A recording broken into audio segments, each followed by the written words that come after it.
New IGP officially takes office on a 2-year contract.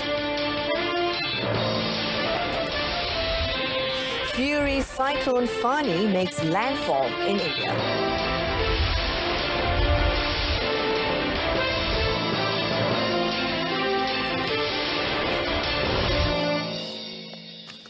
Good evening, I'm Jessica Lee. Welcome to News on 2. Dr Sri Abdul Hamid Badur has been officially appointed on a 2-year contract as the 12th Inspector General of Police, or IGP, this morning in an official ceremony held at the Police Training Centre in Kuala Lumpur. Tan Sri Muhammad Fuzi Harun, who was appointed IGP on the 4th of September 2017 and retires today, said he is confident that Dr Sri Abdul Hamid will create a wow factor in his leadership of the police force. The handover ceremony was witnessed by Home Minister Tan Sri Muhyiddin Yassin, who thanked Tan Sri Muhammad Fuzi for all his contribution over the years to the police force. During the ceremony, Tan Sri Muhyiddin also expressed hope that his ministry and the new IGP can work as a team. The Home Minister further denied issues in appointing the new Deputy IGP, Special Branch Chief and Bukit Aman Narcotics Crimes Investigation Department, or NCID Director, stating that they will be appointed after getting the consent of the Yang di-Pertuan Agong. The Kuala Lumpur High Court today dismissed an application by former Deputy Prime Minister Dr Amazighs Hamidi, who is facing 47 charges of money laundering, criminal breach of trust, CBT and corruption, for the temporary return of his impounded passport to perform the Umrah. Now, after hearing submissions by both defence and prosecution, Judge Colin Lawrence Sequeira said performing Umrah, although highly recommended during the fasting month, was not compulsory. Judge Collins said in his understanding there is no desperate need and there is no obligation to the applicant, being Datuk Sri Amazighs, to perform Umrah at this point in time. He said although the applicant has been performing Umrah since 30 years ago, the situation and circumstances currently are very different, as he is presently facing serious and numerous charges. Hence, Judge Collins said the court dismisses this application. Datuk Sri Amazighs had intended to travel to Saudi Arabia between 9th of May and 3rd of June to perform the Umrah. He's facing a total of 46 charges comprising CBT, corruption and money laundering involving millions of ringgit belonging to Yayasan Akal Budi. Now, the case of Dr Sri Rosmah Mansor, who faces corruption charges involving a solar hybrid system project for rural schools in Sarawak, will be heard together with ex-Prime Minister Dr Sri Najib Tun Razak's former special officer, Dr Rizal Mansor's case. High Court Judge Colin Lawrence Sequeira made the decision after allowing an application by former Federal Court Judge Datuk Sri Gopal Sriram, who is the Senior Deputy Public Prosecutor for Datin Sri Rosmah case, for the cases to be heard together. Judge Collins said the application made by the prosecutor to transfer the case before High Court Judge Muhammad Zaini Mazlan is allowed and does not contradict Section 417 of the Criminal Procedure Code. The former Prime Minister's wife was represented by lawyers Datuk Aberdeen Abdul Kadir and Datuk Jagjit Singh. On 15th of November last year, Datin Sri Rosmah, 67, pleaded not guilty in the Kuala Lumpur Sessions Court to 2 counts of soliciting 187.5 million ringgit and receiving 1.5 million ringgit for the project to provide electricity to 369 rural schools in Sarawak.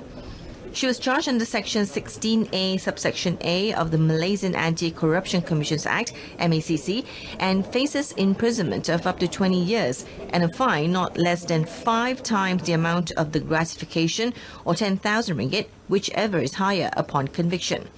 Datuk Rizal, 45, also pleaded not guilty to 4 counts of corruption involving the same project. Kinabatangan MP and former Federal Land Consolidation and Rehabilitation Authority of Felcra Berhad Chairman Datuk Sri Bung Mokhtar Radin today claimed trial to 3 charges of corruption involving 2.8 million ringgit. The Saba UMNO Chairman, however, pleaded not guilty before Kuala Lumpur Sessions Court Judge Rosina Ayub. Dr Yvonne Mokhtar, 60, is accused of receiving the money in 3 transactions, 2.2 million ringgit, 262,500 ringgit and 337,500 ringgit at Public Bank Taman Melawati between 12th and 19th of June 2015 to obtain approval from the second Finance Minister for Felcra to invest 150 million ringgit in public mutual trust. Deputy Public Prosecutor DPP Dr Umar Saifuddin Jaafar requested that a bail of 100,000 ringgit be imposed and that the Kinabatangan MP's passport to be impounded until the end of the trial.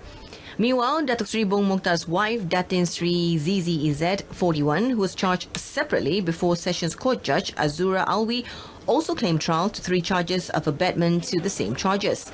She was accused of corroborating with her husband, who at that time was a non-executive director of Felcra, by accepting the bribes from 2 public mutual investment agents. Azura imposed the same amount of 100,000 ringgit in bail and that she was asked to surrender her passport. The next bench of the case has been set for 10th of June, with the couple set to appear before Judge Rosina Ayo. Heavy rain for 8 hours continuously resulted in a few districts in Tawau, Saba being flooded. Tawau Fire and Rescue Chief Sharuddin Delamin says the rain, which began around 3 a.m, also affected a few main roads around the town and village areas. Sharuddin said among the roads affected by the floods were Jalan Hapsing Tanjung Batu, Jalan Kuhara, Jalan Chong Tien Vun, Sabindo and Batu Dua Jalan Apas areas. Other areas affected include Taman Sin On, Kampung Serudong Baru, Kampung Rancangan Batu 22, Kampung Pasir Putih and Taman Emas. The Tawau Fire and Rescue Chief, however, noted that the rain finally subsided around 10 a.m. and people could use the main roads in the area.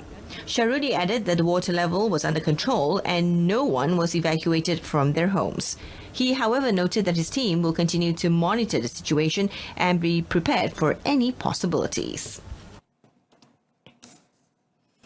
The Bukit Mertajam Magistrates Court today set 28th of May for the case management of a former hairdressing saloon employee who was accused of causing the death of a college student in the Penang Bridge accident last January.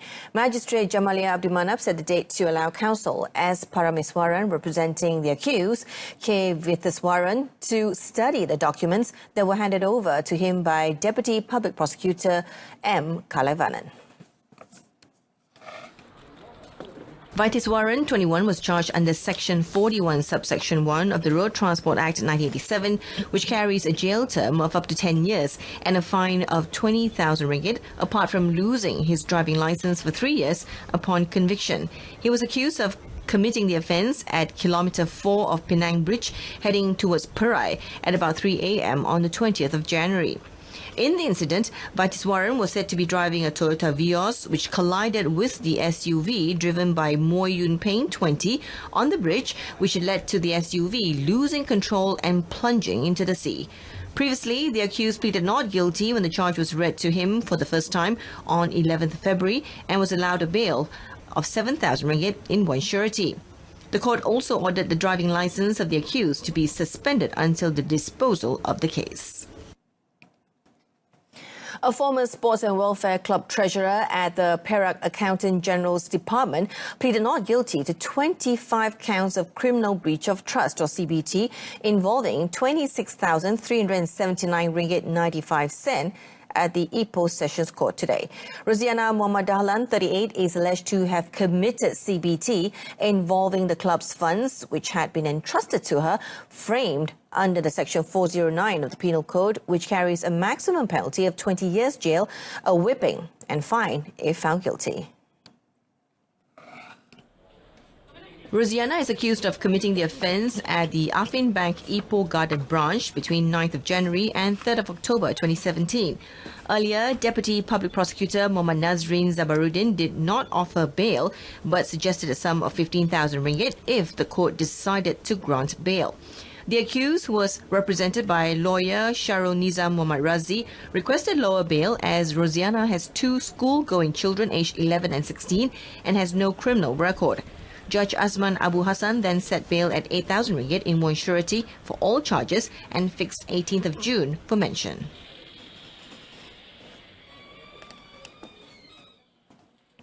KOTA STAR District Police Chief ACP Muhammad Rosim bin Jidin said the police will continue to carry out operations focusing on curbing mud rumpet activities to ensure that the safety of all road users in Alor Star are guaranteed. ACP Muhammad Rozi, no leeway is allowed for those involved in mud rumpet activities as their actions definitely endanger themselves and the lives of other civilians. Moreover, he said efforts to enforce traffic laws will be carried out continuously in the vicinity of Alor Star in a bid to thoroughly curb the issue. In a related development, an operation dubbed Ops Samsing Jalanan was conducted in the area of Sultan Bahia Highway, Darul Aman Highway and Persiaran Sultan Abdul Hamid. The operation took place from midnight to 4 a.m. today. 59 vehicles and 51 individuals were inspected, and police identified several offences including illegally modifying plate numbers, not carrying a valid driver's licence and the absence of side view mirrors. 24 summonses were issued during the operation.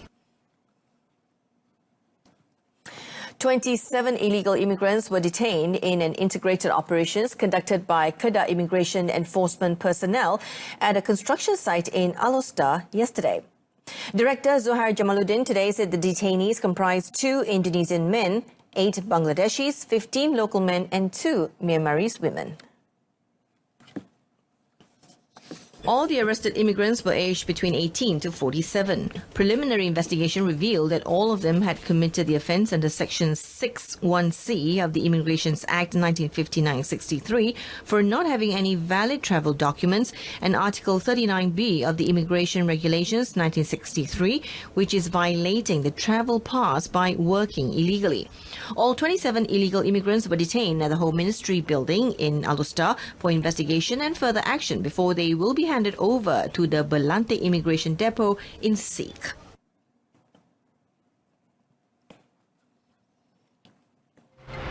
Coming up, several potential sectors for Malaysia Argentina cooperation despite distance in geography.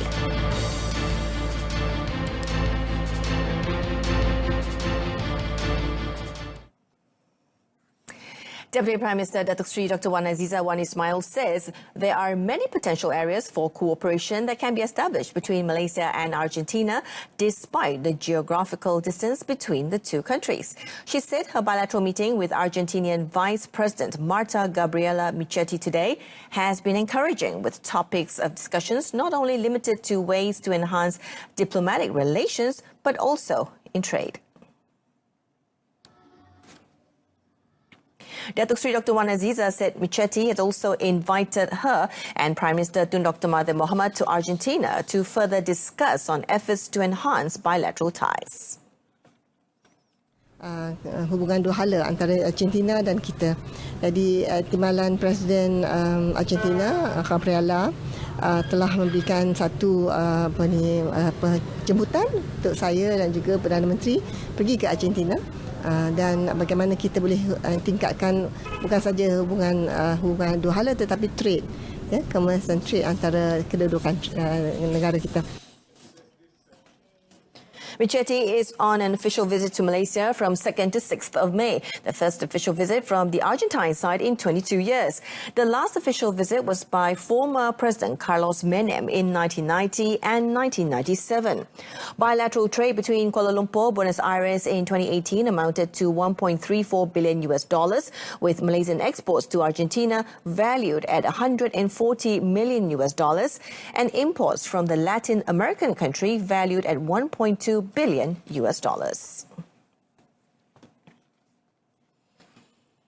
Now, in conjunction with the upcoming month of Ramadan, Perak Health Committee Chairman A. Sivanesan said spot checks will be conducted at all Ramadan bazaars in the state beginning next week to ensure that food hygiene and safety regulations are adhered to. Sivanesan said samples will be taken from stalls suspected of selling contaminated food for analysis, and added that the bazaars will continuously be monitored by all district officers. Bulan Ramadan, makanan-makanan dijual, that is going to be another problem. We don't know the cleanliness. Sebab pukul 3 mereka dah buka gerai. Some places, pukul 3 dah buka gerai. Dan makanan itu dijual sehingga malam pukul 10. And it is cooked, that means it should be cooked before pukul 3. Dia bukan masak sana, kebanyakan bukan masak sana, masak di rumah dan di bawah. Jadi kebersihan kita nak mantau bukan begitu senang. Jadi most of our staffs will be deployed in that area. Sivanesan said this after a working visit to the Buntung Healthcare Clinic in Ipoh Perak today. In addition, the committee will also be monitoring price of items sold not only at Ramadan bazaars but also at the markets. Traders are thus reminded not to raise the price at will, as strict action will be taken against them if they do so.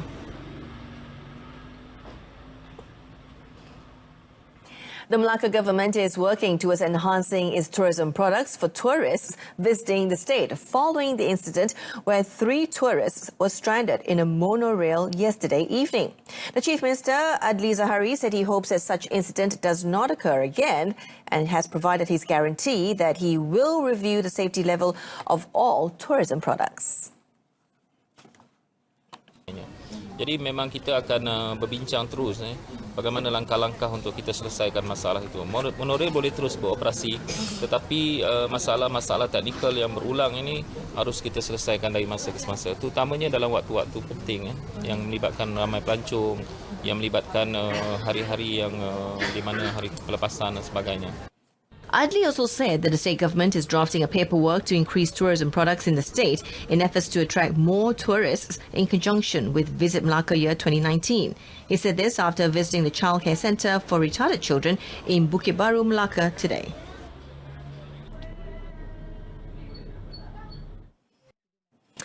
And that's it from us this evening. And our top story, Cyclone Fani makes landfall in India as meteorologists warn of total destruction. News on 2 will come on again at 12:30 tomorrow with more updates. I'm Jessica Lee. Thank you for staying with us.